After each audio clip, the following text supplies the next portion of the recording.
आप सभी सनातनियों को मेरा प्रणाम है। बड़ी खुशी होती है जब आपसे मैं मिलता हूँ और आपको भी निश्चित रूप से खुशी होती होगी, क्योंकि इस चैनल पे हम आपके पास वो जानकारी प्रस्तुत करते हैं जिस जानकारी के तलाश में कहीं न कहीं हमारा मन भटक रहा होता है। तो आइए, आज बहुत ही खास वीडियो है और वीडियो है छठ पर्व की, कि हम सभी छठ पर्व क्यों मनाते हैं, हमारे बिहार का छठ इतना फेमस क्यों है, बिहार और यूपी का छठ इतना फेमस क्यों है कि देश के विभिन्न कोने में जहां नहीं होती थी छठ, वहां भी छठ पूजा हो रही है। और देश की बात कौन कहे, नेपाल के साथ साथ अनेक देशों में छठ पूजा हो रही है।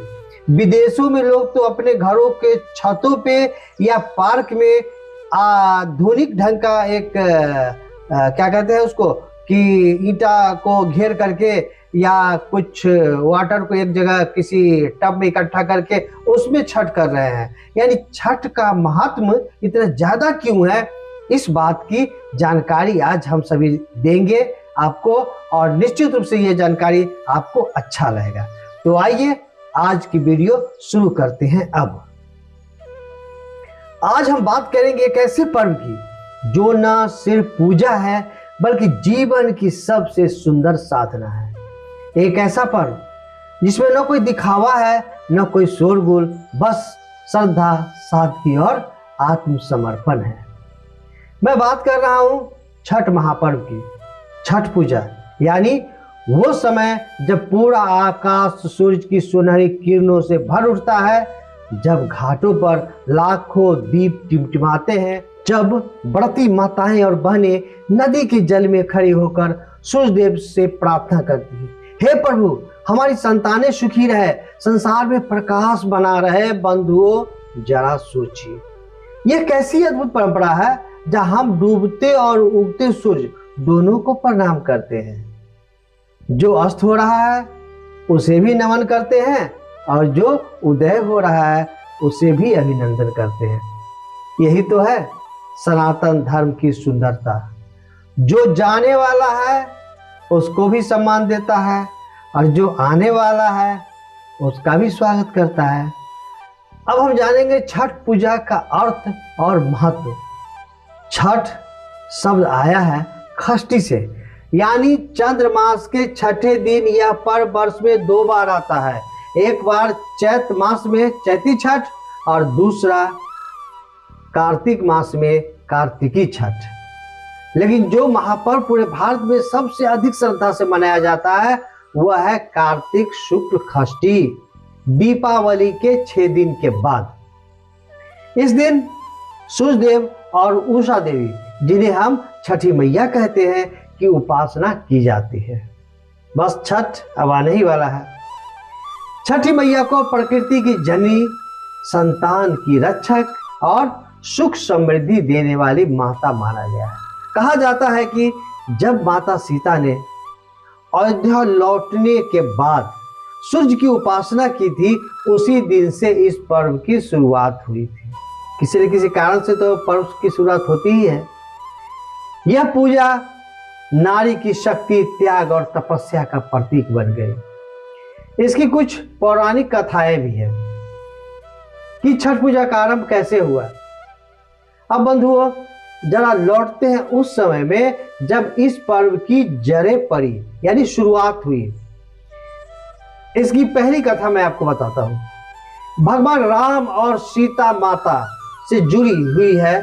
जब भगवान राम रावण वध के बाद अयोध्या लौटे, तब उन्होंने राज्याभिषेक के उपरांत माता सीता के साथ सूर्यदेव की पूजा की। कार्तिक शुक्ल षष्ठी के दिन उन्होंने उपवास रखकर सूर्यदेव को अर्घ्य दिया, ताकि जीवन में प्रकाश, शक्ति और शांति बनी रहे।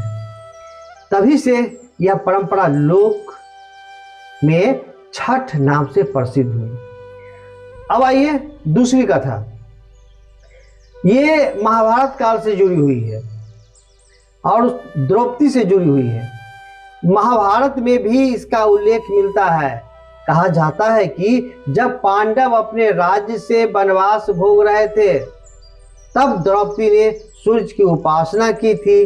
उन्होंने छठी तिथि को व्रत रखकर सूर्य देव से प्रार्थना की कि उनके पतियों को शक्ति, सम्मान और पुनः राज्य प्राप्त हो। उनकी यह तपस्या सफल हुई और तब से यह व्रत सुख, आरोग्य, समृद्धि का प्रतीक बन गया। अब तीसरी कथा सूर्यपुत्र कर्ण की कथा है। कुछ मान्यताओं के अनुसार भगवान सूर्य के पुत्र कर्ण हर दिन नदी में खड़े होकर सूर्य को अर्घ दिया करते थे। उन्होंने कभी भी अपनी इस साधना को नहीं छोड़ा, चाहे युद्ध का समय हो या विपत्ति का। प्रत्येक दिन उन्होंने सूर्य को अर्घ दिया। उनकी यही परंपरा आगे चलकर छठ पूजा के रूप में विकसित हुई। तो अब प्रश्न उठता है कि सूर्य देव और छठी मैया की उपासना क्यों हम लोग करते हैं? मेरे सनातनी भाइयों एवं बहनों, हमारे सनातन धर्म में सूर्य देव को साक्षात जीवन का देवता कहा गया है। वे दिखाई भी देते हैं और जीवन भी देते हैं।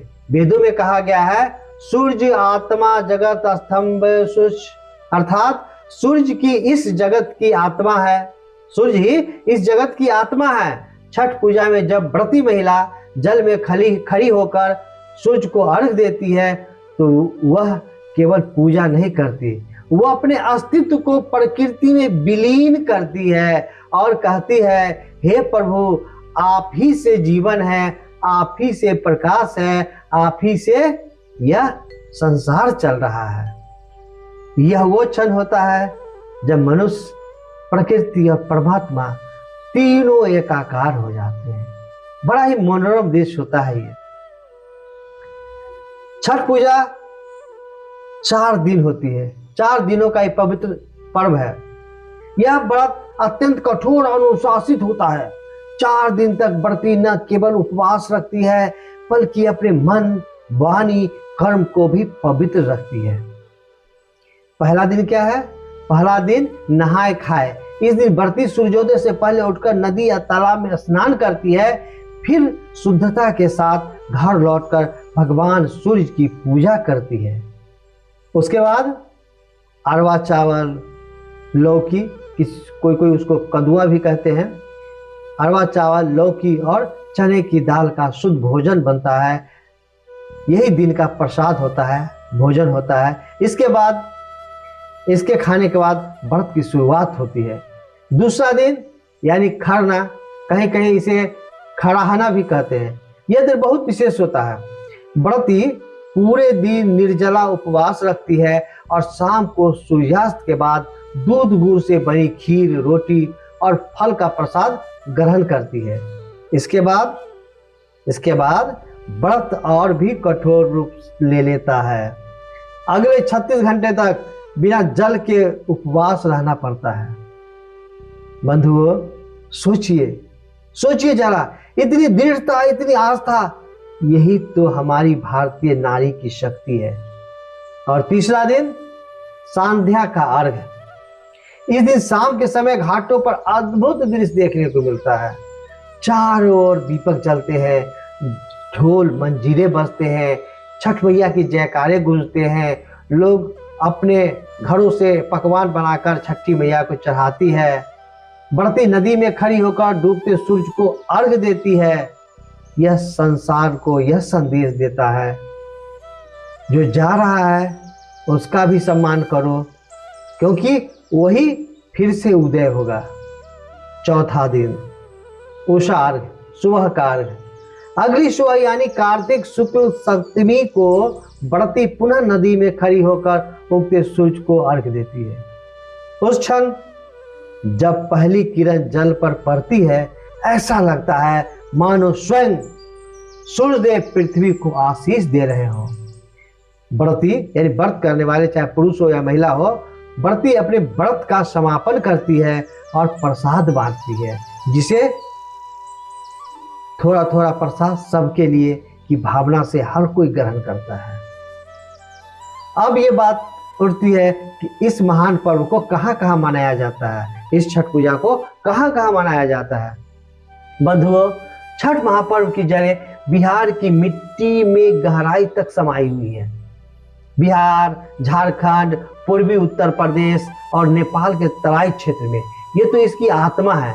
लेकिन आज यह पर्व सीमाओं से बाहर निकल चुका है। दिल्ली, मुंबई, कोलकाता, गुजरात, पंजाब, जहां भी बिहारी और पूर्वांचली समाज है वहां घाट सजते हैं, गीत गाए जाते हैं।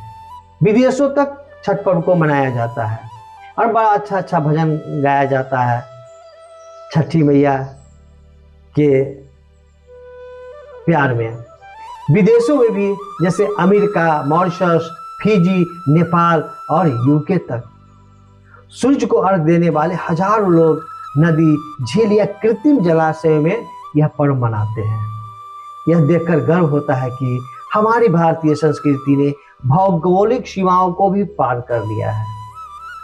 छठ पर्व है ही इतना महान कि सभी चाहते हैं इसे मनाना। अब वैज्ञानिक दृष्टिकोण से भी हम सभी देखेंगे। वैज्ञानिक दृष्टिकोण से छठ पूजा, बंधुओं, छठ पूजा को केवल धार्मिक दृष्टि से न देखें।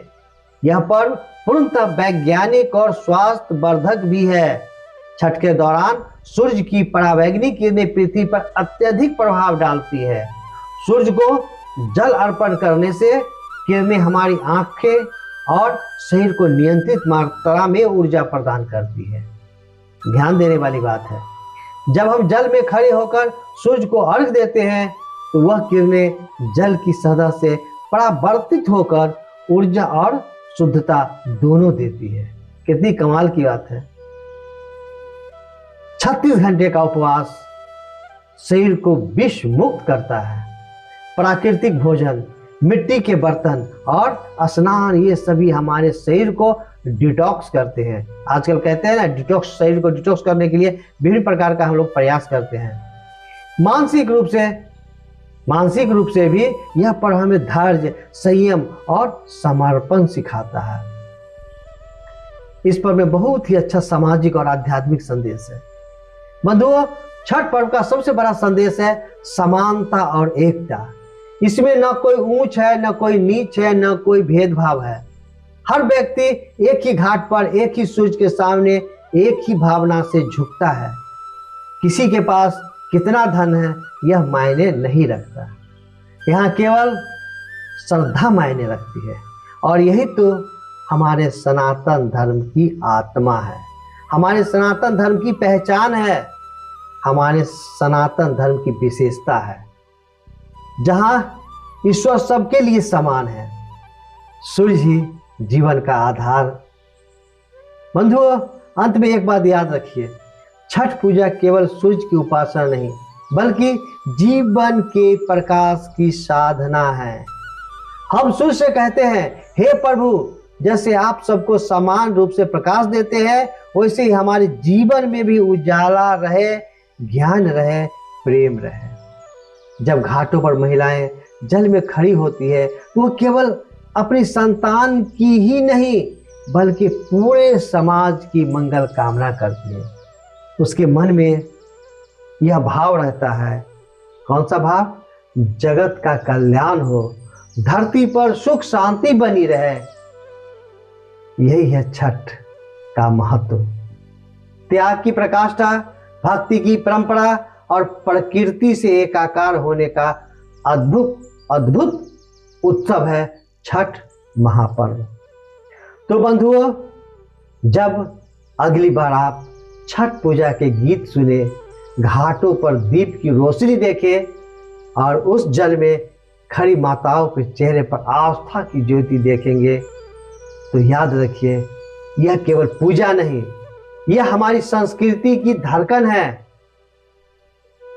छठ मैया का आशीर्वाद आप सभी पर बना रहे, आपके जीवन में भी सूर्य जैसा प्रकाश और समृद्धि बनी रहे।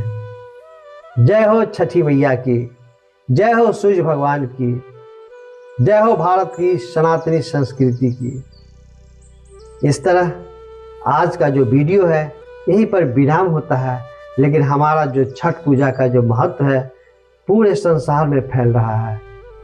हम सभी यदि इस बात को जानते हैं तो अपने बच्चों को इस वीडियो को जरूर दिखावें और उसे बतावें कि देखो छठ पूजा कितना महान पर्व है। हमें छठ पूजा में निश्चित रूप से शामिल होना चाहिए।